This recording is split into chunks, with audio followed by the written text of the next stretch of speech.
entendido. Es verdad que quizá tenía que haber citado 10 minutos antes, pero como vengo de Valladolid y vengo de otros centros, está siendo una campaña bastante complicada y es difícil calcular incluso los horarios. O sea que disculpadme por este pequeño retraso. Y bueno, lo primero, yo creo que para antes de entrar en cuestiones concretas, simplemente un poco presentarme. Algunos de vosotros me conocéis, otros no me conocéis, pero podéis pensar, bueno, ¿y quién es este que se presenta a candidato a rector y de dónde sale y cuál es su trayectoria y qué pinta en este juego, ¿no? Bueno, simplemente muy rápidamente, no voy a perder mucho tiempo en eso porque luego habrá quizá preguntas más concretas, pero quería comentaros que yo llevo en la Universidad de Valladolid desde el año 89, soy catedrático de literatura española. Pero no soy una persona que se licenció en la propia Universidad de Valladolid. Yo estudié en la Universidad Complutense de Madrid, terminé mi licenciatura en el año 1982 y posteriormente estuve 5 años y medio en Estados Unidos. En Estados Unidos, en la Universidad de California, en Davis, donde yo hice mi máster en literatura española y un doctorado posteriormente que completé en el año 89. Fue justo cuando llegué a la Universidad de Valladolid. Llegué porque en el año 88 solicité lo que actualmente es un Ramón y Cajal, pero que en aquel momento se llamaban becas de reincorporación a España para doctores y tecnólogos. Tenía un nombre muy rimbombante, era la primera convocatoria que fue en el año 88. Yo estaba a punto de defender la tesis, me presenté, obtuve ese contrato postdoctoral y me incorporé a la Universidad de Valladolid en el año 89, en septiembre de 89, por lo tanto va a cumplir muy pronto 33 años. Dentro de la universidad pues he desempeñado, aparte de que he realizado mi carrera docente y académica y de cierto modo todo lo que tengo como profesional y profesor de universidad se lo debo a la Universidad de Valladolid porque en ella he desarrollado toda esa trayectoria de muchos años. También, por supuesto, recuerdo como una experiencia muy grata mi experiencia en Estados Unidos, en mi experiencia en la Complutense, que creo que ahí están las raíces de mi formación, pero de todas maneras lo que es profesionalmente me he desarrollado en la Universidad de Valladolid, que es mi universidad realmente, ¿no?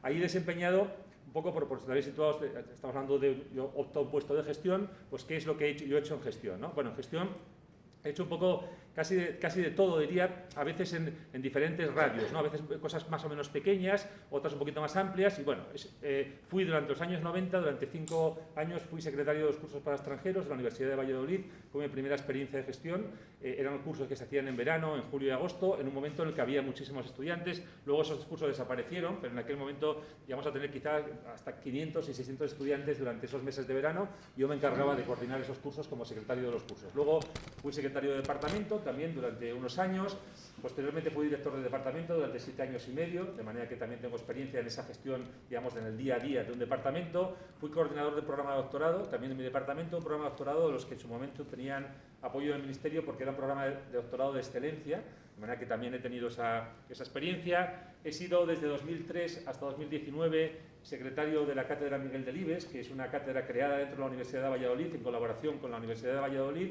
la Junta de Castilla y León y la City University of New York, CUNY, en Nueva York, donde se realizaban actividades digamos, relacionadas con este era el ámbito de la literatura, básicamente, y la cultura contemporánea, se realizaban en Valladolid, se realizaban en Nueva York, y estuve ocupándome durante casi 16 años de esa secretaría y organizando actividades de todo tipo, como digo, en los dos sitios, ¿no? En Valladolid y también en Estados Unidos. Y luego, finalmente, en el año 2014, fui nombrado vicerrector de Relaciones Internacionales y Extensión Universitaria en el equipo de Daniel Miguel, que fue el equipo anterior al equipo actual de Antonio Largo, y fui durante 2 años, tuve esa responsabilidad que llevaba internacionales y extensión y cultura, y luego la segunda parte de ese mandato, los últimos 2 años, y por una decisión del rector que quería que consideraba que era una línea estratégica para la universidad, cambiaron las competencias y me centré exclusivamente en internacionalización y política lingüística, que eran las 2 áreas, digamos, de alguna manera están claramente relacionadas, que quería impulsar el rector en ese momento. O sea, estuve 4 años, pero insisto, con esa diferencia. En el año 18 regresé a mi departamento, donde me dediqué pues, durante un curso entero, pues, lógicamente, a recuperar la vida académica, que es la docencia y la investigación. Y en el año 19, en agosto de 2019, me propusieron para el puesto de director general de políticas culturales de la Junta de Castilla y León y comisionado para la lengua española. Son dos responsabilidades que iban unidas en este gobierno y acepté el puesto. Fue un puesto que me propuso el que en ese momento fue nombrado consejero, Javier Ortega, que ha estado 2 años y medio también, como hemos estado todos, ¿no? Casi todos en el equipo, alguno todavía sigue en la transición, pero vamos, el resto. Y fue, digamos, era una consejería gobernada por ciudadanos, pero yo figuraba como independiente, no estoy afiliado a ningún partido, simplemente fue una cuestión que me llamó el consejero y me propuso que si quería ocuparme de estas cuestiones, le dije que sí, y he estado 2 años y medio aproximadamente, quizá un poquito más, en la Junta encargado de esas cuestiones. Esa gestión ya es una gestión distinta a las anteriores, que eran exclusivamente universitarias o fundamentalmente universitarias, aunque la cátedra de Miguel de Díaz tenía tenido otra dimensión de extensión fuera de la universidad, pero principalmente eran universitarias, y esta otra fue una gestión, pues eso, regional, ¿no? Que de alguna manera me puso en contacto con todos los sectores de las industrias culturales en Castilla y León y en las 9 provincias, ¿no? Ha sido una experiencia interesante, me parece que me ha permitido conocer muchas cosas de la comunidad, conocer las provincias, conocer a todos los sectores digamos, las competencias propias de la Dirección General, que básicamente eran, digamos, todo lo que entendemos por cultura, porque de esa Dirección General, que es la que tenía más presupuesto dentro de la Consejería de Cultura y Turismo de la Junta de Castilla y León, se ocupaba de las bibliotecas públicas de las 9 provincias, de los archivos, de los museos, y tenía luego competencias en todo lo que tenía que ver con artes escénicas, con audiovisual, con el sector del libro, con la literatura, etcétera, con todo lo que entendemos como industrias culturales en sentido amplio, ¿no? Con incluso, aunque indirectamente, con los videojuegos, con la animación, en fin, con toda una serie de cuestiones, y eso me permitió pues, establecer contacto con todos esos sectores, y sobre todo ha sido también una experiencia que yo es lo que quiero aportar también en esta, digamos, si soy elegido rector, que es un poco una experiencia en escuchar los intereses particulares de los diferentes sectores y en buscar puntos de encuentro y puntos de coincidencia, ¿no? En consensuar las cosas. Es decir, yo creo que una de las tareas que hemos hecho en estos 2 años y medio ha sido, como se diría, reunirnos con todos los sectores. Yo he tenido aproximadamente unas 800 reuniones en 2 años y medio, o sea que tocaba varias reuniones diarias, o sea que sí que me he trabajado la escucha, ¿no? La oreja la he tenido, digamos, siempre oyendo cosas y propuestas y tratando un poco también de negociar y llegar a acuerdos para cuestiones resolver cosas que nos pedían los diferentes sectores, ¿no? Yo creo que eso es importante porque me parece que esa experiencia es algo que puedo aportar a la gestión de la universidad, porque en los últimos años yo creo sinceramente, no voy a entrar en críticas y luego explicaré, no voy a entrar en críticas particulares, pero creo que ha faltado un poco de diálogo y de escucha en la Universidad de Valladolid. Muchas decisiones se tomaban en el Consejo de Gobierno de una forma casi por asentimiento, sin que hubiera debate, sin que hubiera realmente posibilidad de discutirlas y de plantearlas. Lo mismo sucede en el claustro. Un compañero mío de facultad que lleva 40 años en el claustro de la Universidad de Valladolid y que no me va a votar, por lo tanto no era una cuestión de hacerme la pelota, ni mucho menos, me dijo, y sé que no me va a votar, y además lo sabe él y lo sé yo, ¿no? Y me dijo, mira, llevo 40 años en el claustro de la Universidad de Valladolid, es verdad que está la pandemia, pero en 40 años nunca ha habido menos diálogo, menos debate y menos intercambio de opiniones en el claustro que en estos últimos 4 años. Creo que es algo que se puede aportar, esa experiencia de escuchar, de atender y de ser capaz de construir consensos me parece que es fundamental. Si queremos que la universidad sea una universidad de todos, no solamente de unos sectores, sino que todo el mundo se sienta involucrado y sienta que le interesa lo que tiene su institución, ¿no? Entonces creo que eso es importante. También un poco la decisión de presentarme a rector tiene que ver con eso de haber estado fuera. Que evidentemente, bueno, yo he escuchado de todo, que si eso, que estoy desconectado de la universidad, bueno, en fin, cada uno puede decir lo que quiera porque además en campaña electoral, digamos que todo vale, ¿no? A ver, yo he estado fuera de la universidad, evidentemente, 2 años y medio, no he estado desconectado completamente de la universidad, he seguido dirigiendo tesis, he estado en contacto con colegas casi todas las semanas, he seguido incluso consejos de gobierno por streaming, de manera que sí que he estado al tanto de lo que se hace en la universidad, pero es cierto que he estado ocupado en otras tareas que me llevaban gran parte o literalmente todo mi tiempo, a veces incluso mañana, tarde e incluso noche, por decirlo de alguna forma, ¿no? Pero ese estar fuera, yo creo que se puede argumentar como una deficiencia. Yo creo que es más bien una riqueza, porque me ha permitido ver la universidad desde fuera, ¿no? La universidad, las instituciones, muchas veces somos instituciones, digamos, muy centradas en nosotros mismos, que nos miramos el ombligo y que nos vemos desde dentro exclusivamente. Creo que a veces viene bien tener una mirada desde fuera. Y la mirada desde fuera de estos 2 años y medio, lo que me ha permitido ver, y es lo que me impulsa a presentar mi candidatura, es que aunque creamos lo que creamos estando dentro de la universidad, porque yo creo que el que no ha estado fuera a veces no lo percibe con tanta claridad, realmente desde fuera de la universidad, hablando con diferentes sectores de la cultura y de otros tipos de sectores distintos, económicos, etcétera, la sensación que da es que la Universidad de Valladolid ha ido perdiendo relevancia en los últimos años, a diferencia de otras universidades de Castilla y León. Ya no hablo solamente de Salamanca, que es el ejemplo de siempre. Salamanca está muy vinculada con la sociedad, con la ciudad en la que está implantada, pero Valladolid quizás está un poco más dispersa, no hay una sensación de reconocimiento de lo que hacemos en la universidad, a veces no se valora suficientemente, tampoco se conoce, quizá la comunicación no ha sido lo mejor posible, ¿no? Y yo creo que también eso contribuye a que no haya ese aprecio. Y luego creo que efectivamente, aunque el equipo actual, y es lógico porque defiende lo que ha hecho, pues señala que se ha hecho muchísimas cosas, más que nunca, la universidad casi empieza con Antonio Largo y si Antonio Largo se va a desaparecer la universidad, porque tal y como se argumenta es un poco esa cuestión, ¿no? Yo creo que hay muchas cosas que no se han hecho y que realmente han sido importantes y es lo que, de alguna forma, es la razón de que hayamos perdido un poco de fuelle, ¿no? Yo creo que eso es una cuestión importante. Por ejemplo solamente, no estamos en ningún campus europeo, en un momento en el que es fundamental estar en campus europeos, en redes europeas, financiado por la Unión Europea, además generosamente. Está Salamanca, pero es que está León también, ¿no? Y Valladolid, que tiene una tradición potentísima en relaciones internacionales, no está.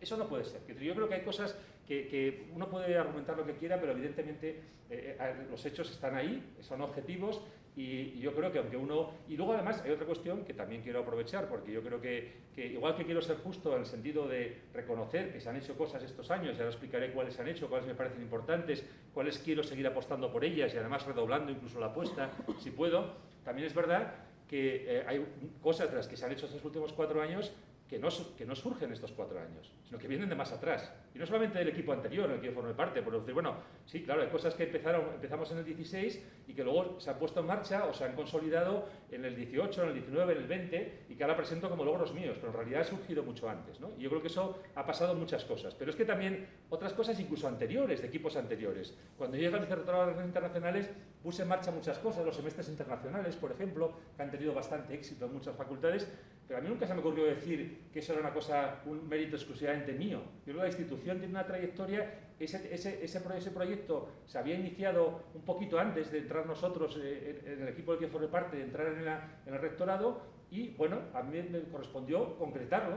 No se había concretado, no se había conseguido cerrar. Yo lo que hice fue trabajar un poco sobre esas ideas que estaban ahí, las puse en marcha y funcionaron. Bueno, muy bien, y ahora están ahí, y ahora han crecido más incluso los semestres internacionales. Pues bienvenidos sean, ¿no? Me parece que es importante, pero yo creo que hay que reconocer también que no construimos desde cero, o sea, no llegamos como Adán al mundo e inauguramos el mundo, ¿no? Sino que realmente se ha trabajado en equipos anteriores, incluso el equipo anterior de Marcos Sacristán, el equipo de la Lista Abril, el equipo de San Serna, y los proyectos muchas veces que tienen sentido y que dan de alguna forma vertebran a la universidad son proyectos que están pensados o que es lo que trabaja diferentes equipos a lo largo de los años y son los que mantienen de alguna forma vivos esos proyectos que tienen sentido para la institución.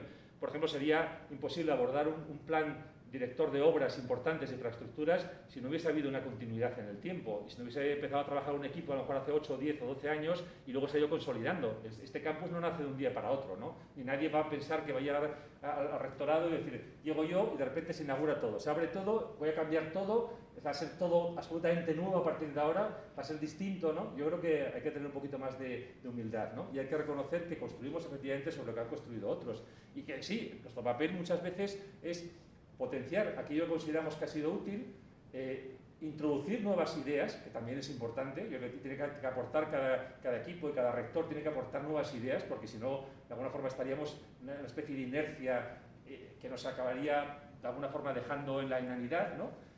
Pero a la vez, yo creo que también, y si hay cosas que no funcionan del todo bien, pues modificarlas y hacerlas que funcionen, ¿no? Entonces yo me presento con esa idea de trabajar en esa línea, reconociendo lo que se ha hecho, pues mantener cosas, por ejemplo, estos años en los que ha habido además una cierta bonanza económica, cosa que también condiciona mucho la gestión de un equipo rectoral, porque el equipo de Marcos Sacristán se encontró en un momento con una situación tremenda, estamos hablando de 2010, donde no había fondos, donde de repente todo se había venido abajo, la gran crisis de 2008, que se tal, y evidentemente ahí estaba todo condicionado. Nuestro equipo de gobierno se encontró con una tasa de reposición en un momento cero, y luego posteriormente subió un 10%, y luego subió un 40%, ¿no? ¿Qué pasa? Que en los últimos 4 años hemos tenido dinero y hay una tasa de reposición del 120%, que aunque un 15% se dedica a los I3, en realidad hay un 105%, que eso significa 80 plazas al año más de las que teníamos el equipo anterior. Bueno, pero me parece que independientemente de que haya sido esa coyuntura, cada uno trabaja con los mimbres que tiene. Si la coyuntura económica ha sido buena, pues bienvenido sea, y haces bien en aprovecharla, ¿no? Y yo creo que el sentido se ha aprovechado bien, se ha estabilizado el profesorado, se ha hecho un proyecto muy ambicioso, se han sacado todas las plazas que se han podido sacar, quizá a veces con menos rapidez de la que uno querría o departamentos querrían o áreas, pero evidentemente se ha trabajado en esa línea. A mí me parece que eso es algo que está bien y que hay que seguir apostando por ello, Se ha apostado también, como tenemos un problema de envejecimiento de plantilla, y eso no se nos oculta a nadie, y hay facultades y escuelas donde realmente, en muchas de ellas hay, pero hay algunas donde ya es dramático y además hasta con fecha casi de caducidad, ¿no? Si no se actúa, por ejemplo, a partir de ya, el que llegue de rector, y no importa si soy yo, si es Antonio Largo, si es Elena Castán, el que llegue realmente tiene un problema gordísimo, por ejemplo, en medicina, ¿no? En medicina ahora mismo hay 13 áreas de conocimiento, 13 áreas, que no es ninguna tontería, que si no se actúa de forma inmediata, el 31 de agosto de 2023, que estamos hablando de año y medio, no tendrán profesor fijo, ¿de acuerdo? Lo cual es una cuestión bastante grave. Entonces, eso pasa en otras muchas áreas. Bueno, pues efectivamente, ¿qué ha hecho este rectorado? Pues ha apostado por los contratos predoctorales y contratos postdoctorales. Pues me parece muy sensato y muy razonable. Y yo pretendo, si llego a ser rector, digamos, apostar igual que ha hecho, y si tengo más recursos y más dinero, pues evidentemente apostar más todavía, porque me parece que esa es la forma de contribuir al reemplazo, que si no nos encontraríamos con una solución de continuidad, con una ruptura de continuidad dentro de muy pocos años, de 5, 6, 7, 8 años, ¿no? Creo que hay que apostar por eso. Hay que apostar también porque esos contratos predoctorales y postdoctorales tengan la posibilidad de formarse en docencia y también de ejercer la docencia, porque si no tienen esa experiencia luego no pueden acreditarse, cuando quieren acreditarse posteriormente para otras plazas de carácter permanente o de carácter más estable, ¿no? De verdad que tenemos que trabajar también en esa línea. Se ha hecho, pues bueno, yo creo que hay que reforzar toda esa parte de la formación docente, que bueno, ahora vamos a ver, porque también es verdad que todas estas propuestas se entrecruzan con la tramitación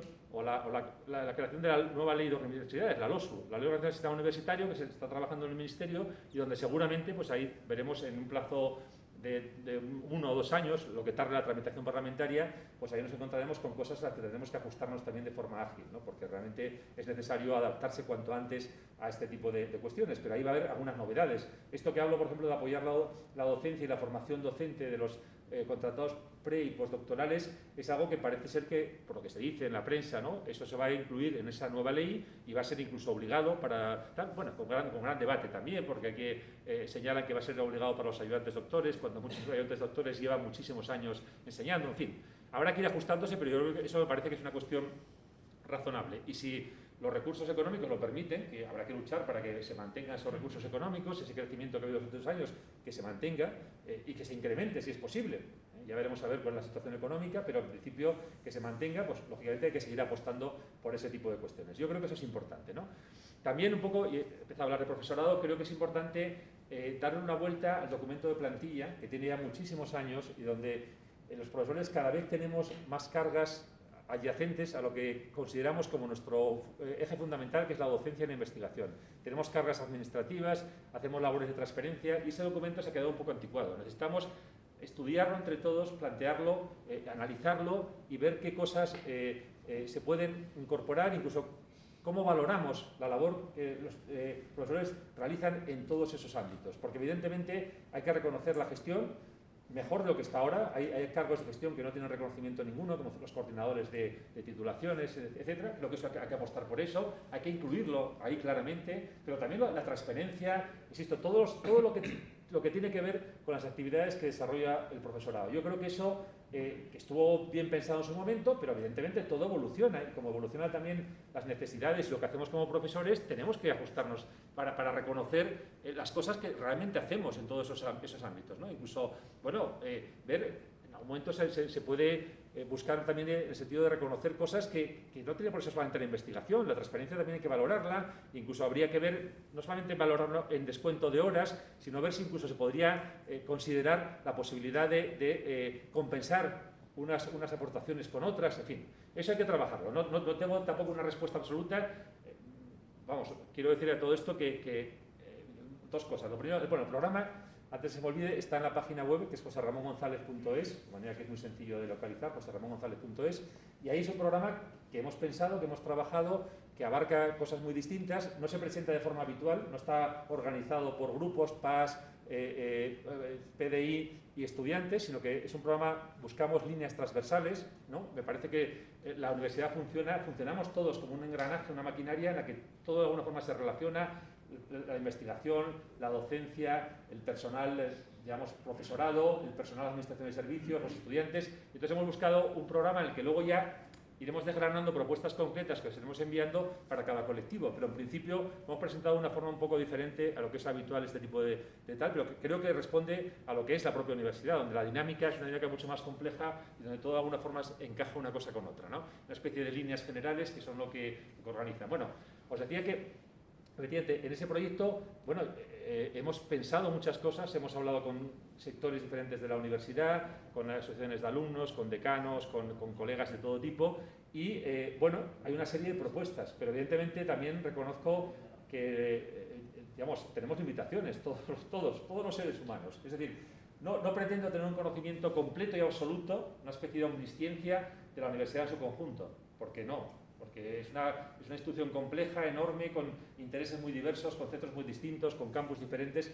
Yo he intentado informarme de todo, he hecho todo lo posible para tener ideas concretas sobre muchas cosas diferentes, pero estoy seguro de que hay cosas que, y de hecho están surgiendo. En estas presentaciones que hago, que soy como una especie de fraile mendicante que voy por el mundo, ¿no?, predicando, pues en ese tipo de cosas escucho a veces propuestas o ideas que digo, vamos, esto es una buena idea. Esto, ¿por qué no incorporarlo al programa, ¿no? Cosas que a lo mejor en ese momento no se me han ocurrido, porque evidentemente tú construyes a partir de tu experiencia, pero mi experiencia, como yo creo que la de todo el mundo, es limitada. Y si alguien dice que tiene respuestas para todo, pues bueno, allá él. Pero yo creo que no hay nada menos universitario que pensar que tu conocimiento es absoluto, permanente y que abarca la totalidad de la realidad. Yo creo que hay que ser también en ese sentido modestos y humildes, ¿no? Bueno, pues este tipo de cosas, si hay sugerencias, por ejemplo, hay la página web y luego también sugerencias @joseramongonzalez.uva.es, ahí hay un correo para que nos enviéis, oye, que no habéis hablado nada de esto, o que esta cuestión es muy importante o la consideramos fundamental. Bueno, pues todo eso yo creo que hay que ir adaptando también. Es un programa que no es un programa cerrado, es un programa que está, de cierto modo, en construcción, porque yo creo que de ese diálogo y de esa escucha surge también ideas nuevas, que es lo que pretendo también trasladar, ¿no? Bueno, volviendo a cuestiones relacionadas, por ejemplo, con...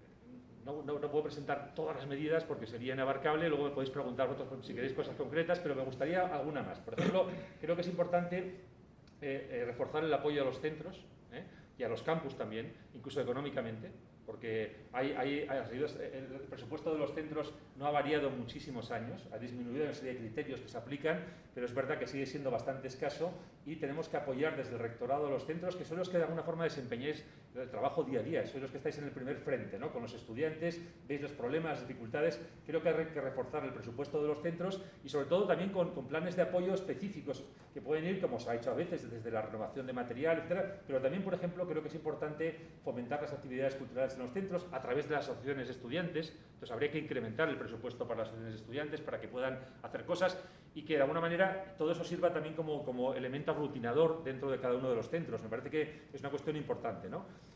Apoyo, insisto, económico para poder realizar la tarea de todo eso, pero también apoyo, diría, administrativo, pero incluso moral, ¿no? Porque muchas veces los centros se sienten un poco abandonados o consideran que no tienen el apoyo suficiente del rectorado, ¿no? Por ejemplo, pongo un ejemplo. Creo que tenemos que reformar, después de más de 10 años de funcionamiento, hay que reformar la normativa, el ROA, por ejemplo, el Reglamento de Ordenación Académica, porque se construyó en su momento pensando en unas circunstancias X que han cambiado con el tiempo, el tipo de docencia que hacemos, los problemas que han ido surgiendo y que además estamos obligados a adaptarlo porque se ha aprobado una ley de convivencia universitaria que va a tener que tener una transposición normativa a las propias universidades. De manera que yo creo que eso hay que abordarlo. Y eso muchas veces también me lo han pedido los decanos, los directores de centros, porque ellos son los que se enfrentan con problemas cotidianos en el día a día que a veces no saben cómo resolver porque ese reglamento se ha quedado obsoleto, ¿no? Entonces hay que dar una vuelta, evidentemente. Hay que dar una vuelta también, otro reglamento que lleva bastante tiempo sin organizarse o sin tocarse, es el de los TFGs y TFMs, ¿no? Ver cómo se organiza eso, que a veces parece que hay una especie de caos, en cada centro se hace de una manera distinta, no hay criterios muy claros y sobre todo a veces el reconocimiento que se hace en cuestión de horas por TFGs es muy escaso, ¿no? Son 3 horas y a veces el esfuerzo es mucho mayor. O sea que yo creo que también eso estaría relacionado con lo que se decía antes del documento de plantilla. Pero bueno, es un reglamento distinto, que yo creo que habría que darle una vuelta y a mí me parece que eso es importante, ¿no? Más cosas que tienen que ver con esto de la docencia, bueno, o la organización académica. Por ejemplo, creo que es importante también buscar procedimientos de acreditación institucional que sean más sencillos, los que hay ahora, ¿no? Ahora mismo todas las titulaciones y muchos centros también han iniciado procesos de acreditación y es muy complicado, Entonces, bueno, yo creo que hay que trabajar con las agencias de calidad para buscar los procedimientos más sencillos, que sean más sencillos de implementar, que supongan menos coste y menos esfuerzo administrativo para los profesores y tratar de simplificar todo lo posible ese tipo de cuestiones, ¿no? También con este tipo de acreditaciones creo que tenemos que recuperar. No digo exactamente ese mismo, hay que pensarlo, yo ahora tampoco tengo la respuesta al 100%. El programa Okentia, que es una especie de forma para acreditar la docencia, ¿no? No sé si recuperar ese programa o crear uno nuevo, de acuerdo, y en colaboración con las agencias de calidad, la XUCIL o la ANECA. Puede ser ese, puede ser otro distinto, pero es necesario. Ya sé que a los profesores que llevan muchos años, y yo llevo muchos años en la universidad, a veces ese tipo de procedimiento de acreditación nos crea casi un estrés y decimos, bueno, esto es un lío y tal, pero creo que hay que pensar no solamente en nosotros, sino en los futuros profesores. Y un problema que están encontrando muchos postdoctorales y predoctorales es que no tienen forma de presentar una acreditación válida ante las agencias de calidad. Y entonces se están encontrando con que lo que se hace en la Universidad de Valladolid es una especie de certificados que hace la Secretaría General que tiene una validez relativa, la que le quiera dar la ANECA o la XUCIL. Entonces yo creo que tenemos que tener un procedimiento para que por lo menos los profesores jóvenes puedan decir tengo experiencia docente, está acreditada, es de calidad y eso me va a facilitar la acreditación para una plaza, digamos, permanente o una plaza de mayor duración en una agencia de calidad. Eso, por ejemplo, hay que trabajarlo, ¿no? Hay que trabajar también las titulaciones. Yo creo que tenemos que ver un poco las cosas que pueden interesar, que se pueden poner en marcha, pero siempre que también con un sentido un poco pensando a medio plazo y con un sentido estratégico, que sean sostenibles. A mí me parece que está muy bien, ¿no? Tenemos que incluso buscar, ahora que existe... tenemos muchas cosas en virtual, porque la pandemia nos ha traído también eso, ¿no? Pues incluso explorar posibilidades de titulaciones con otras universidades mediante, digamos, la enseñanza virtual.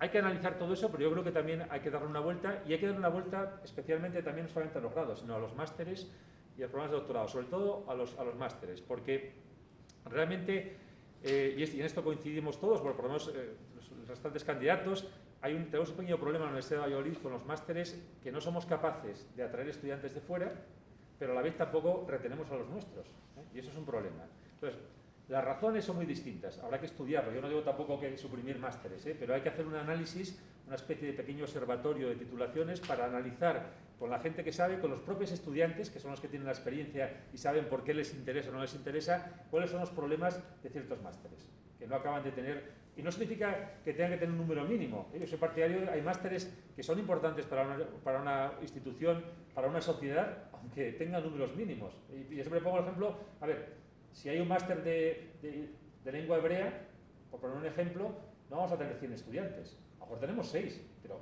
es importante que en la sociedad haya gente que conozca la lengua hebrea o que conozca el arameo. Me da igual, quiero decir, eso no es una cuestión simplemente de números, pero creo que hay que pensar y ver cuál es el problema. A veces algunos másteres están mal diseñados, están mal pensados, se crearon de una manera un poco a lo loco en su momento, como una ocurrencia de diferentes áreas que se juntan y luego no responde a las necesidades de los alumnos. Pues habrá que replantearse y decir, bueno, si este máster a lo mejor lo que hay que hacer no es suprimirlo, sino darle una vuelta, ¿no?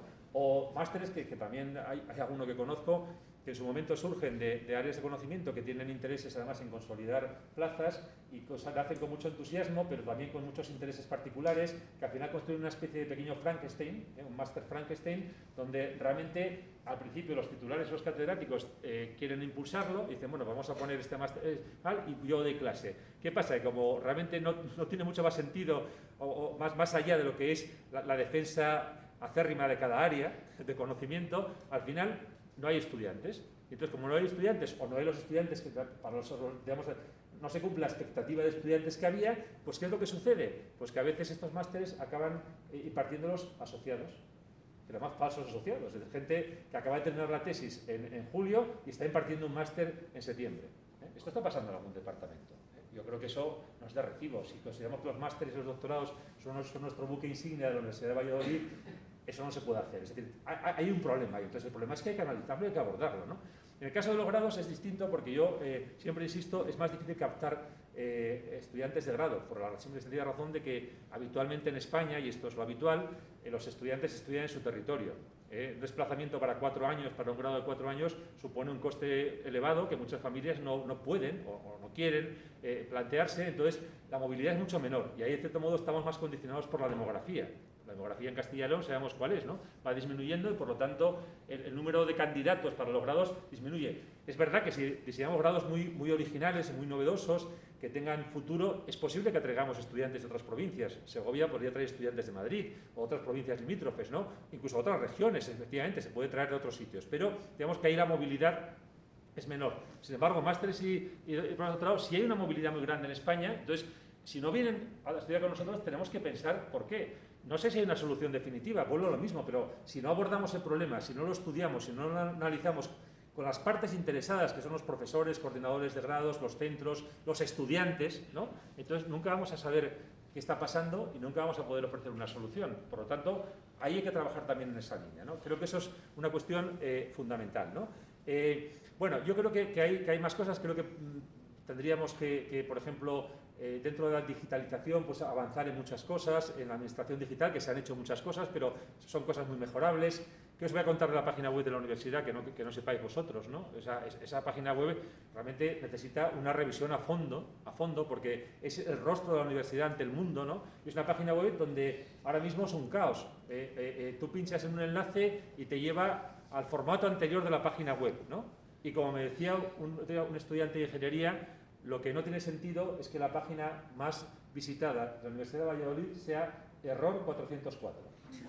Porque efectivamente esa es la página más visitada de la Universidad de Valladolid, ¿no? Entonces, evidentemente, algo está pasando. Hay que darle una vuelta, hay que revisarlo y, evidentemente, o sea, lo han intentado todos los equipos. Quiero decir que ha habido, esta sería la tercera o la cuarta página web, pero yo creo que hombre, es como nos ve el mundo. Cuando alguien busca la Universidad de Valladolid, llega a la página web. Tienes que tener una página web que sea atractiva, que funcione bien, que los enlaces se enganchen y que realmente tenga una cierta homogeneidad. Y si es posible, aunque eso llevaría su tiempo porque es mucho más complicado, lo ideal sería que todos los departamentos y todos los centros tuviesen una página web, digamos, por lo menos con cierta imagen homogénea, ¿no? Una imagen de marca. Pero bueno, esto ya sé que es difícil porque cada uno ha tirado por donde ha podido, hay quien ha hecho las páginas fuera del dominio UVA, en fin, hay departamentos que han hecho lo que han podido, ¿no? Pero creo que poco a poco hay que tender a integrar todo esto, ¿no? Creo que es importante, por lo tanto, trabajar en esa línea. Creo que es importante también algo que no tenemos, y yo creo que es algo, una cosa bastante novedosa, que es tener un portafolio digital del PDI. A ver, tenemos ahora la hoja de servicios, pero la hoja de servicios recoge 2 cosas, nada más de lo que hacemos, ¿no? Un portafolio digital donde podamos descargar todo lo que hacemos como profesores, todas nuestras tareas, todo lo que hacemos y tengamos ahí una constancia, es un sistema simplemente ponerlo en marcha digitalmente que nos permita descargar ese tipo de información, la tengamos actualizada y podamos presentar todo lo que hacemos, ¿no? Creo que también es una cuestión en ese sentido importante. Insisto que no puedo tampoco alargarme muchísimo más, porque además ya sabéis que tenemos esta tarde el debate, o sea que voy a llegar con la lengua fuera, pero bueno, llegaré, no hay problema. Quería deciros, por ejemplo, 2 cosas más. Para el PAS, ¿no? Para el PAS yo tengo 4 ideas clarísimas. La primera es, si yo llego a ser rector, me comprometo a iniciar la negociación del tercer convenio colectivo del PAS laboral. Creo que es fundamental, que eso hay que empezar, hay que abordarlo ya muchos años tenemos que abordarlo inmediatamente. También me comprometo y esto supone, claro, una negociación con la Junta a la carrera profesional, evidentemente, que es necesario y para eso necesitamos también financiación de la propia Junta de Castilla y León. Creo que eso tenemos que hacerlo y me parece que es importante, ¿no? Creo que tenemos que formar mejor a nuestros PAS, cada vez tiene exigencias mayores, hay nuevas cosas que tienen que hacer el PAS y no siempre tienen la formación adecuada, ni los medios, ni los espacios, hay que trabajar también en esa línea, me parece que eso es fundamental. Y por supuesto, los acuerdos que ya a los que se han alcanzado de consolidación de plantilla, a la que además venimos obligados por Europa, pues eso acelerarlos cuanto antes y que no pase un solo día sin que se pongan en marcha, ¿no?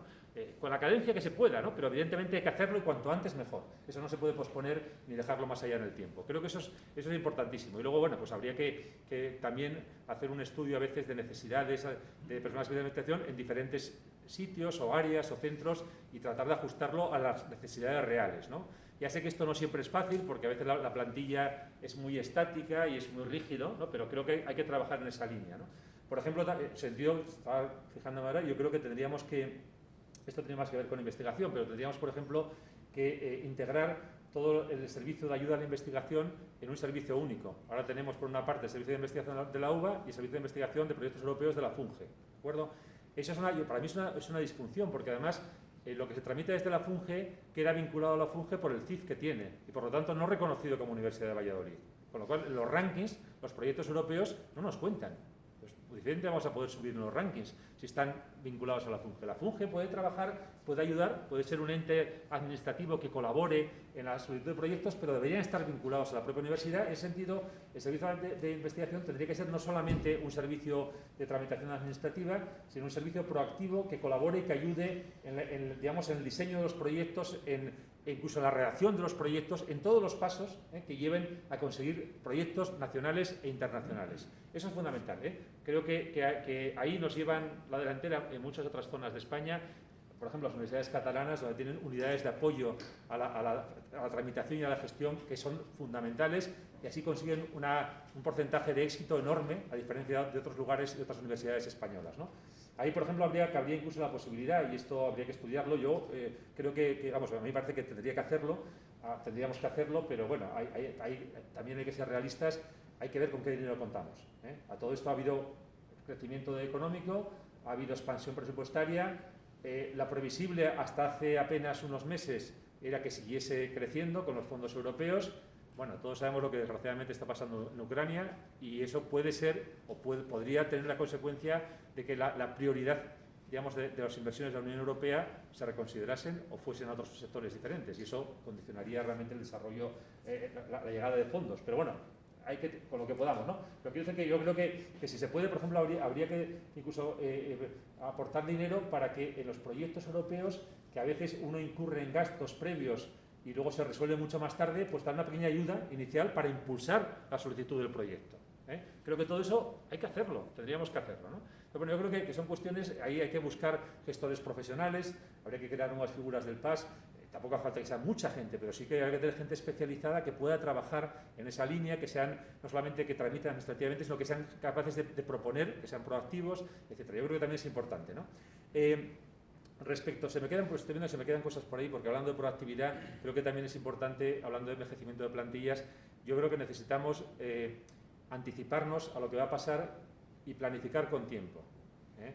Porque creo que estoy seguro que el vicerrectorado del profesorado tiene información sobre todos nosotros, sabe cuál es nuestra edad, cuál es nuestra fecha límite de jubilación, que a veces incluso es anterior, porque hay gente que se jubila antes de los 70 y se marcha antes, pero bueno, en principio sabemos cuál sería el límite máximo, ¿no? Y entonces hay que planificar anticipadamente. Muchas veces la sensación que tengo es que el vicerrectorado del profesorado lo que hace es reaccionar a las peticiones de los departamentos, pero no está pensando estratégicamente en el futuro de los centros y de los departamentos, ¿no? Es decir, si alguien es un departamento envejecido con 2 personas que no va a haber recambio en 4 o 5 años, ¿qué pasa si ese departamento no pide una plaza?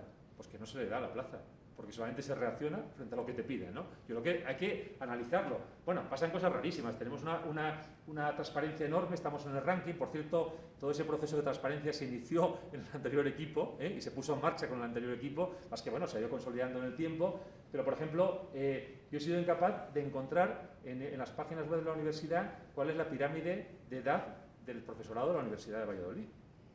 Eso lo sabe el vicerrectorado del profesorado, por supuesto. Pero bueno, eso estaría bien que lo supiéramos todos, también para ver que fuese más transparente la gestión, ¿no? Las plazas se dan porque las piden, pero a veces también hay que explicar que incluso aunque no la pida un departamento, a lo mejor hay que sacar una plaza y que venga alguien de fuera. Porque también los departamentos a veces somos muy egoístas, ¿no? Y estamos pensando a mí me interesa dejarla, retenerla, pero eso está bien, siempre y cuando no perjudique el futuro de la institución y haya de repente una ruptura y nos encontremos con un área que no tiene profesorado, ¿no? Entonces yo creo que hay que actuar de una forma mucho más proactiva, ¿no? Finalmente, un poco por descender ya, y ya no quiero alargarme más, a los estudiantes. Bueno, yo creo que ahí tenemos que apoyar mucho más las actividades culturales que organizan las asociaciones. Hay que incrementar los fondos de apoyo a las asociaciones de estudiantes, yo creo que eso es fundamental. Dentro de las necesidades presupuestarias, las capacidades presupuestarias, a mí me gustaría, y es una apuesta que hago, y luego veremos, es decir, la realidad es que cuando este año está aprobado el presupuesto, es el que tenemos, el año que viene, pues Dios dirá, a ver qué nos encontramos, ¿no? Por ejemplo, creo que habría que apoyar a incrementar las ayudas para los estudiantes, también ayudas de transporte, por ejemplo, que me parece que son importantes, ayudas para material, hay carreras donde el material es muy caro y yo creo que habría que ayudar, y el transporte es importante sobre todo si queremos que la UVA de alguna forma no esté solamente vinculada a las ciudades o al ámbito periurbano, sino al territorio en el que está implantado, a las provincias, ¿no? Creo que también hay que ayudar en ese sentido, porque tiene que ser un elemento de vertebración territorial, la propia Universidad de Valladolid, en todos los campus y en todas las provincias en las que está implantada, ¿no? Creo que tenemos que revisar con los estudiantes los horarios de los centros, y sobre todo de las aulas donde puedan estudiar. Se queja mucho de esto, bueno, pues hay que estudiar si podemos echar una mano y ayudar, porque creo que la gente no se queja simplemente porque sí, sino que porque ven necesidades que creo que son importantes. Creo que tenemos que apoyar todas las actividades de integración del colectivo estudiantil y, a ser posible, transversalmente, a través de diferentes centros, ¿no? Que haya una conexión entre los centros, porque otro de los problemas que yo veo es que, como os decía al principio, si de alguna manera no hay una especie de afecto de la sociedad a la universidad, porque a veces nos ven como una especie de cápsula, ¿no? Somos una cápsula, que estamos aquí, realmente tal, pero no se sienten concernidos por la universidad, en gran parte porque no la conocen, porque no puedes apreciar algo que no conoces. Y si no sabes lo que se hace dentro de estas paredes y la importancia de lo que se hace dentro de estas paredes, difícilmente vas a apreciarlo. Creo que también ha habido un problema nuestro de comunicación hacia el exterior. Se ha trabajado mucho en comunicación estos 4 años, pero yo creo que es mucha comunicación interna, tengo que decir, y también algo de propaganda. Pero bueno, esto permitidme que también pueda decir alguna cosita de vez en cuando, ¿no? Yo trato de ser una persona, soy cortés y soy cordial, pero creo que también hay que decirlo, ¿no? A veces no nos interesa tanto a la universidad ver 100 fotos del rector inaugurando cosas o 100 fotos de la vicerrectora o del vicerrector X. Lo que nos interesa es transmitir esa información a quien tiene que llegar, que es a la sociedad, y luego dentro de los centros también a toda la comunidad universitaria, pero cosas que no son solamente una especie de muestra de lo mucho que yo hago, ¿no? Y las medallas que me pongo. Yo creo que en ese sentido hay que trabajar también en esa línea y luego esa interconexión entre los centros de la universidad. Vivimos un poco ensimismados, ¿no? Cada uno en su centro. Hombre, en Segovia es distinto porque los 3 centros están en un espacio común. Yo creo que quizá haya más facilidad de intercambio, más conocimiento. No lo sé, vosotros lo sabéis mejor que yo, tal vez, pero luego en los centros que son centros exentos, que cada uno está en un sitio distinto, es verdad que tú vives en tu centro y que no conoces realmente lo que hacen otros centros, las cosas que aportan, las novedades, los grupos de trabajo, la importancia de lo que hacen, ¿no? Entonces creo que también hay que trabajar esa comunicación transversal dentro de la propia universidad, porque es la única forma de que los estudiantes se sientan que pertenecen a una institución de peso, que los profesores también y que el PAS también, pero tenemos que conocernos, porque si no nos conocemos, y yo creo que ahí en ese error incurrimos todos, y yo el primero. Es decir, si yo he conocido a la Universidad de Valladolid, la he conocido como vicerrector, así de claro, porque hasta ese momento yo, desde Filosofía y Letras, no sabía lo que hacía comercio, que estaba enfrente. Y por supuesto no sabía lo que hacía ingeniería, que estaba a otro lado del paseo del Cauce en Valladolid, ni lo que hacía económicas, ¿no? Yo conocí todo eso cuando fui vicerrector, tenía competencias, digamos, que abarcaban todos los campus y todos los centros, y entonces conocí realmente lo que se está haciendo. Y fue cuando empecé, luego sinceramente, a sentirme más orgulloso de formar parte de la Universidad de Valladolid, porque ahí se trabaja muy bien, hay grupos punteros en ciencias que están haciendo esto, hay grupos en comercio que están trabajando en cosas muy novedosas, hay grupos, pero eso realmente uno lo conoce cuando tienes la posibilidad de conocerlo. Y a mí me la proporcionó el vicerrectorado, pero creo que eso tendríamos que tenerlo todos, tenemos que trabajar también en esa línea para intentar conocer todos. Yo pongo un ejemplo que no sé si se va a poder llevar a cabo o no, a mí me gustaría. Yo estudié, como os decía, estudié en la Universidad de California y allí, por ejemplo, y hablo de los años 80, o sea que esto ya es más bueno, esto es como, en fin, como el Evangelio de antiguo, es decir, que no es nada nuevo, no es ninguna novedad.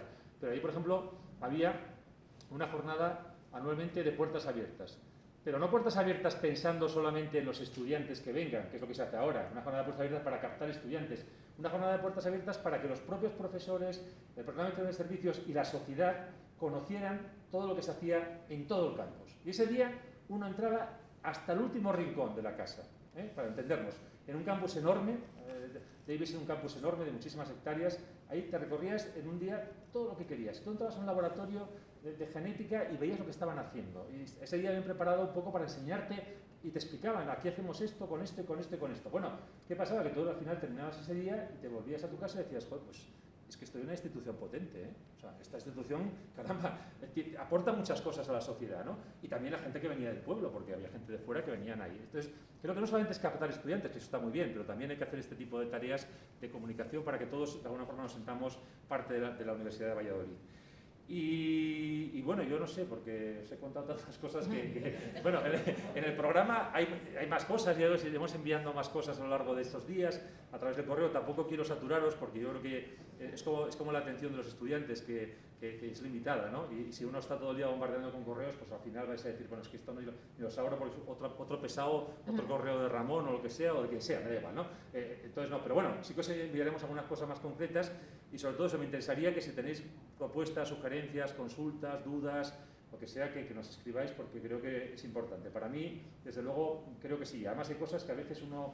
Ayer, por ejemplo, nos han llegado ya varios correos de sugerencias, pues a veces son cosas muy particulares, pero son cosas en las que yo no había pensado, ¿no? Por ejemplo, había una persona sobre un complemento de peligrosidad que existe entre el PAS, que no se puede transferir si uno cambia de puesto, una serie de cosas que yo desconocía, había cosas muy concretas, ¿no? Pero que me parece, cuando te lo planteas, pues es razonable, pues esto si hay una negociación colectiva, pues quizás se podría introducir ese asunto que no se ha introducido, o que no se ha planteado nunca, ¿no? Entonces, toda esa información que queráis trasladarnos, pues por nuestra parte, encantadísimos. Y yo, mi compromiso es trabajar por la Universidad de Valladolid, hacerlo, como os digo, con total humildad. Yo creo que como soy, no soy nadie impostado, yo hablo como hablo, a veces me dicen, no, esto no tienes que decirlo porque esto no es estratégico para la campaña, me da lo mismo. Yo creo que el que me conoce sabe cómo soy, me gusta escuchar, me gusta hablar con la gente y me gusta atender a los demás, y sobre todo me gusta trazar puentes y buscar consensos.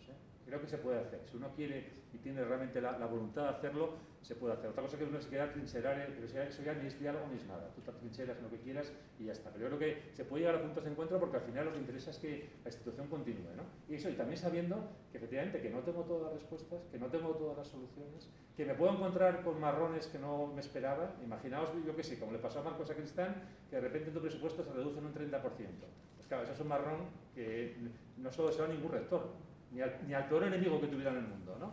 Entonces, bueno, esto puede pasar, pero luego yo voy a trabajar para hacer las cosas con sensatez, y yo creo que es lo que hay que hacer, lo que esta universidad necesita, ¿no? A mí me parece que es una cuestión importante, y yo creo que bueno, si el 17, no seamos realistas, el 17 o el 31 o lo que sea, ¿no? A lo mejor el 17 estoy en mi casa y mi departamento y ya está, y me lo agradecerá muchísimo mi familia también, eso tengo que decirlo. Pero si no, el 17 no estoy en casa, pues el 31, pues ya veremos lo que hay, pero vamos, ese es mi compromiso y es lo que yo les quería transmitir. Y ahora estoy a vuestra disposición para lo que me queráis consultar y preguntar y que os pueda responder. No sé si cuestiones que queráis, si son cosas muy particulares en el sentido de que no afectan tal, pues si me hacéis llegar por correo, pues también. Sí. ¿Qué opina de la muy inminente externalización del correo electrónico de la universidad?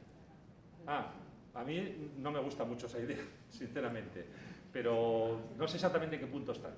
También te digo que lo desconozco, ¿eh? Muy inminente. Muy inminente. Muy. Tan inminente como que a lo mejor el que llegue el rector no puede cambiarlo. Es otra pregunta, porque me decían un día, preguntaban los sindicatos, tú puedes, me decían, tú vas a asumir todo lo que se aprobó en el Consejo de Gobierno, por supuesto el presupuesto, que sí, que obviamente está aprobado, todo este plan de actuación y tal, y yo le preguntaba, ¿tengo alternativa? No, porque está negociado, pues ya está. Esto no lo sé, tendría que estudiarlo porque de verdad que no conozco en qué punto está. Lo que me dices, pues... Pues entonces tengo que ponerme a estudiarlo. Entonces, la respuesta que te doy es que tengo que ponerme a estudiarlo porque lo desconocí. Sí. Claro. Claro, porque yo sinceramente... A ver, os resumo muy rápidamente.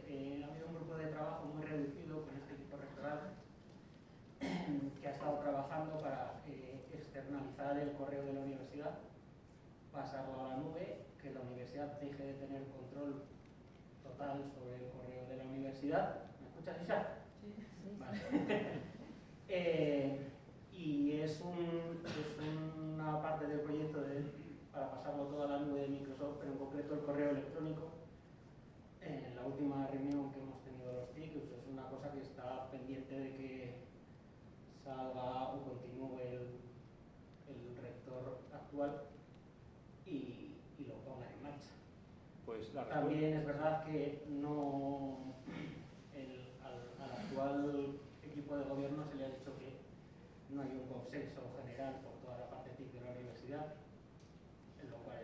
todavía, pero bueno, digamos que es bastante preocupante. Vale. Porque perderemos bastante, bueno, perderemos mucho. Todos nos harán pasar a un determinado sistema de correo electrónico, no se podrá usar gestores de correo externos a la universidad. Pues te agradezco la información porque no lo desconocía, sinceramente, y además me tengo que poner las pilas, porque si me dices que es tan inminente, pues claro. Es muy inminente porque he preparado formularios y demás para cambiar, notificar lo desconocía. que Dios os pille confesado, básicamente. Y me reuní con el STIC, pero nadie me dijo nada, la verdad, sinceramente. Pero bueno, ahí sí que me preocupa lo que he dicho al principio. Yo creo que lo que hay que construir es consensos. Esto es una decisión que no se toma de forma consensuada, ¿no? O no hay un diálogo para ver y valorarlo entre todos. No sé, yo creo que eso es preocupante, sí, pero bueno, no sé. Ahora me pillas que dices, ¿qué harás? Pues ahora mismo, no sé, no tengo ni idea, lo digo con toda sinceridad. ¿Qué te puedo decir? No, pues no sé, seguramente a mí lo que me dices me preocupa, efectivamente, porque si vosotros que sois especialistas veis ese tipo de problemas, pues hombre... Hay muchos, no me voy a poner aquí. No, pero bueno, pero hay que analizarlo, claro, efectivamente. Sí, hay que analizarlo. Sí. Eso es, sí, te lo agradezco, de verdad que sí. Otras cosas, los datos dejarían probablemente de estar en Europa. Ya, y eso es un problema grave, porque efectivamente ya sabemos qué pasa con los datos en Estados Unidos. Sí, ya sabemos que cuando se saca de la regulación europea hay un problema grave de datos. Y eso lo conozco bien porque es un tema que me interesa mucho. Pero bueno, sí, eso pues me preocupa más todavía, ¿eh? No sé, ya veremos. Garantizar no te lo garantizo. Ya. Sí, pero bueno. Sí. Vale. Pues te agradezco mucho el comentario. Vale. Pues sí.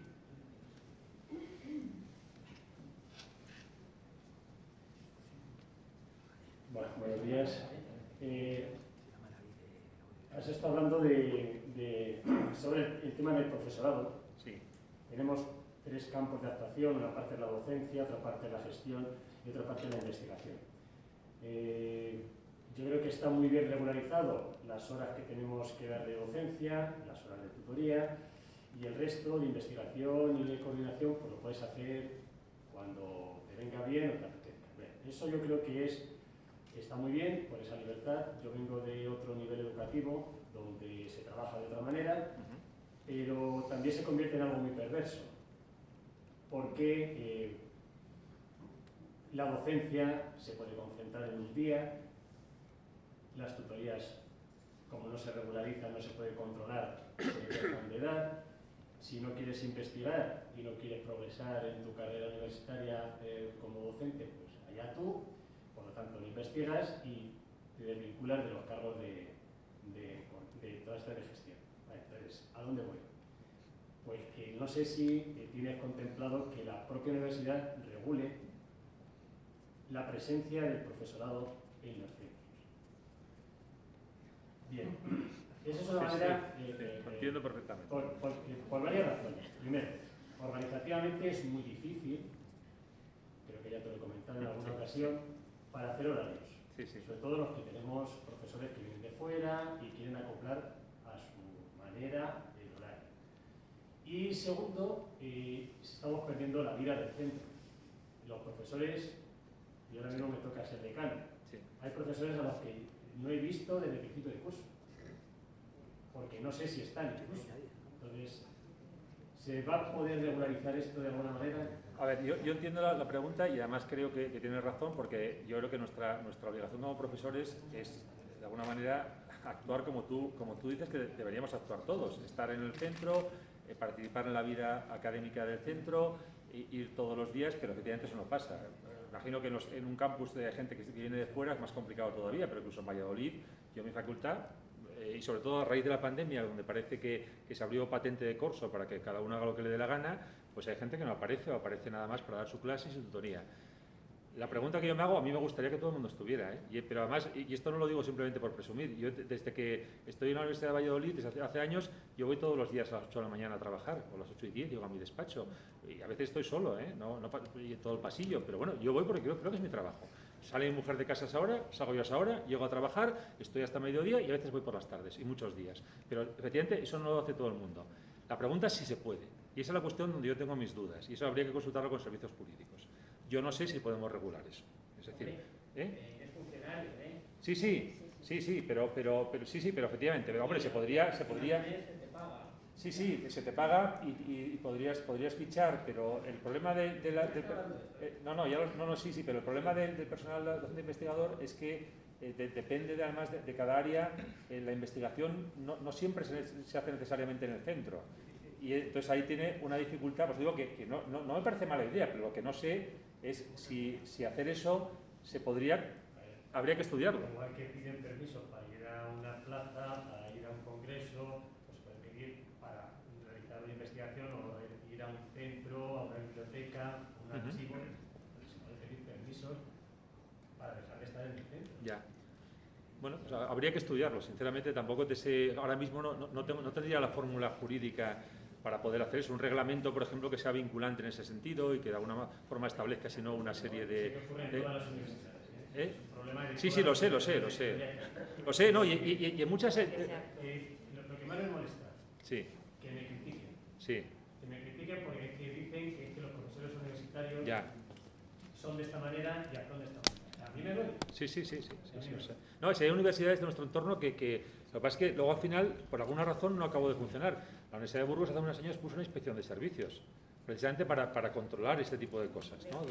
La presencia en el campus, en las aulas, en los despachos, etcétera, pero no tuvo mucho éxito. Tampoco he estudiado a fondo el caso, no he estudiado a fondo el caso, pero...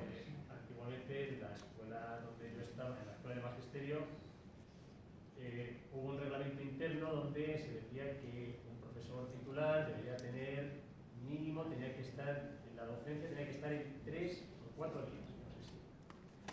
Bueno, pues hubo profesores que lo demandaron y le concedieron eso, que no podía venir, que no le podías obligar a que viniera 3 días a dar clase.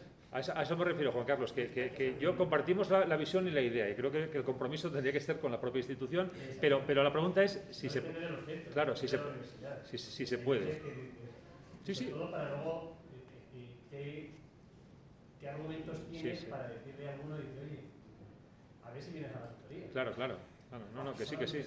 Totalmente. Afortunadamente funciona todo bien. Sí. Y yo creo que hay un nivel de positividad y se va avanzando. Hay veces que te das cuenta de saber de cosas y si es que no puedes decir nada. Claro. Aunque lo sepas. Pues habría que dar una vuelta, pero ahora mismo no tengo la respuesta. O sea, compartimos la visión y entiendo el problema que planteas, pero...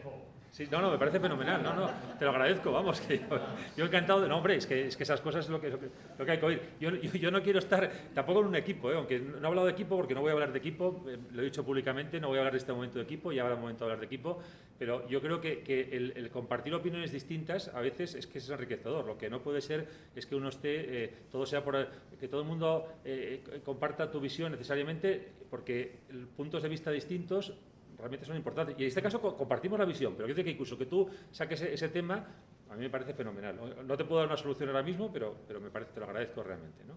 Que lo plantees así. O sea que, no sé si alguien quiere alguna pregunta. Sí. Yo soy responsable del servicio de deportes aquí en el campus.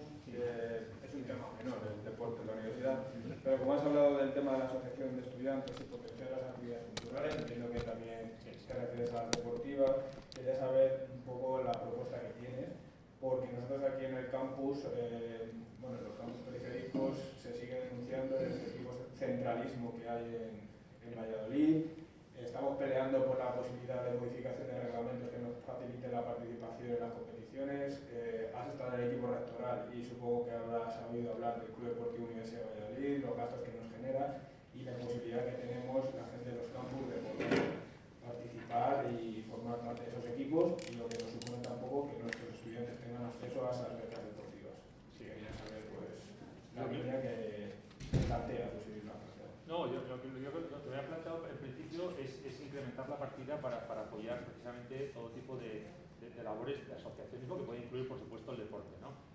La cuestión de la centralidad excesiva de Valladolid, pues eso lo conozco menos. Es decir, sí que estuve en el equipo rectoral, conocía algunas cosas de deportes, pero en concreto eso que me comentas, esas incompatibilidades que hay o dificultades, lo conozco menos. Pero bueno, tomo nota. A mí me parece que lo importante sobre todo son las cosas que se hacen a partir de los propios centros, ¿no? Porque son los que perciben las necesidades, los estudiantes, la gente que esté trabajando en los centros, y son los que de alguna forma hay que construir desde abajo en ese sentido. No basta simplemente estructuras que sean desde arriba, que vayan de arriba abajo, sino que hace falta. Entonces yo creo que todo ese tipo de cosas, pues todos esos problemas que surgen, yo estoy de acuerdo en que hay que hablarlos y hay que llegar a un acuerdo.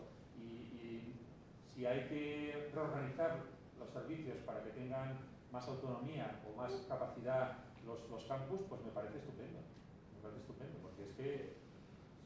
Bueno, yo por darte una serie de pinceladas, está la instalación deportiva de Fuente la Mora, que Sí, claro. conoces el gasto corriente que supone, el tema del gasto de personal, a la que nosotros, los campus, no podemos llegar, porque es una realidad. Sí. El Club Deportivo Federado se está llevando más del 60% del presupuesto, a una cosa que aspiran 100 estudiantes. El resto de la comunidad universitaria nos tenemos que limitar con lo poco que podemos, y esa es la reivindicación eterna y que seguiremos insistiendo desde los campus.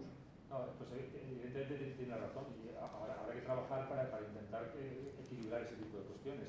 A ver, hay cosas que por razones, digamos, históricas tienen más peso en Valladolid, pero la cuestión está en que lo que habrá que hacer es poco a poco, ir trabajando en la línea, no digo que se pueda cambiar de un año para otro, pero ir equilibrando un poco, ¿no? Porque sí, la Fuente de la Mora, bueno, pues evidentemente Fuente de la Mora se hizo en su momento cuando realmente, no sé si en ese momento Segovia estaba integrado, yo creo que sí pertenecía a la Complutense, el Parque Universitario Burgos es una cosa muy chiquitita, es decir, que se hizo las instalaciones que eran, en el momento, lo que era el núcleo principal de la universidad, pero la universidad tiene 4 campus y tiene campus con ya cierto además número de alumnos importante, pues entonces lo que hay que hacer ahora es seguir, buscar ese equilibrio de la forma más poco a poco, no se va a hacer de un año para otro, porque tampoco vas a desmontar la Fuente de la Mora y decir, quito Fuente de la Mora, entonces y bueno, ¿y qué hago?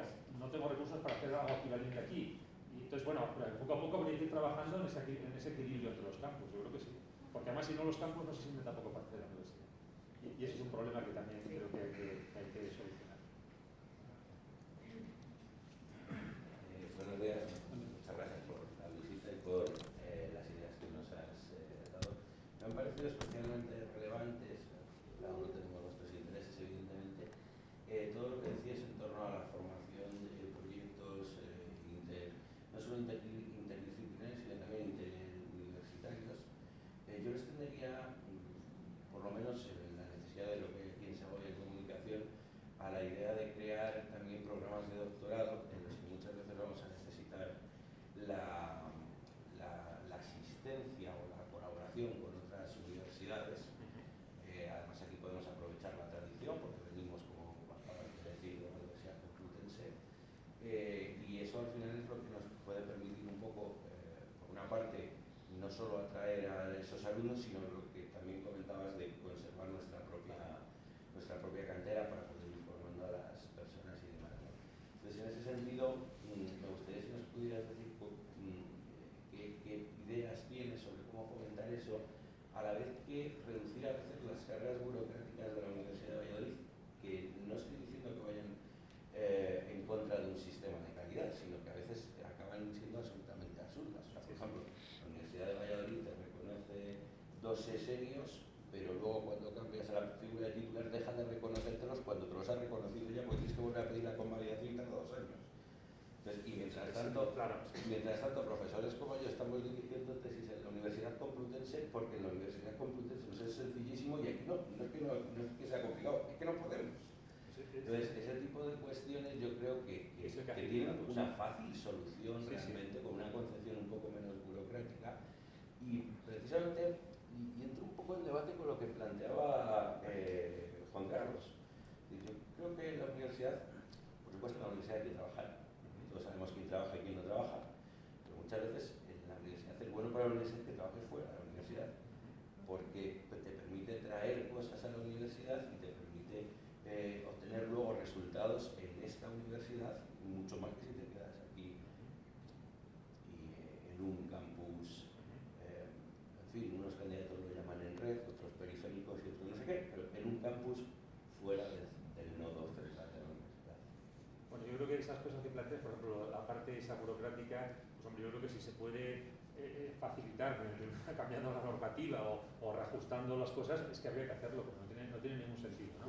Respecto a las titulaciones, yo creo que tendríamos esa idea de trabajar con otras universidades, incluso del extranjero, porque ahora el decreto 822 de 28 de septiembre permite o define la lo presencial, lo híbrido y lo virtual. Incluso lo híbrido se puede trabajar presencialmente en un campus, pero tener una serie de cuestiones y tal con universidades de aquí o de fuera. Yo creo que eso sería interesante trabajarlo, porque yo creo que eso aporta a los estudiantes y realmente les da un valor añadido a lo que hacen, ¿no? Entonces, por ahí va también mi idea, trabajar en esa línea de potenciarlo. Al fin y al cabo, todo esto que hemos aprendido de la pandemia, que tiene muchas cosas muy negativas, pero también estas cosas de funcionar a través de lo virtual, etcétera. A mí como profesor me gusta lo presencial, como profesor, lo digo, a mí me gusta estar en clase con los alumnos, pero creo que hay muchas potencialidades que deberíamos explotar y que deberíamos trabajar, ¿no? Conjuntamente con universidades, incluso eso, de otra región o de otro país, ¿no? Eso creo que son cosas que se podrían hacer y que tenemos que trabajar en esa línea. Entonces yo estaría dispuesto y encantado de trabajar en esas cosas. Y luego incluso no solamente para titulaciones dobles, incluso para una titulación, colaborar con otros. Hace muchos años, cuando estaba en internacionales, había un proyecto de la Universidad de Burgos que a mí me encantaba, que no logré traer a la Universidad de Valladolid, pero ¿qué tal?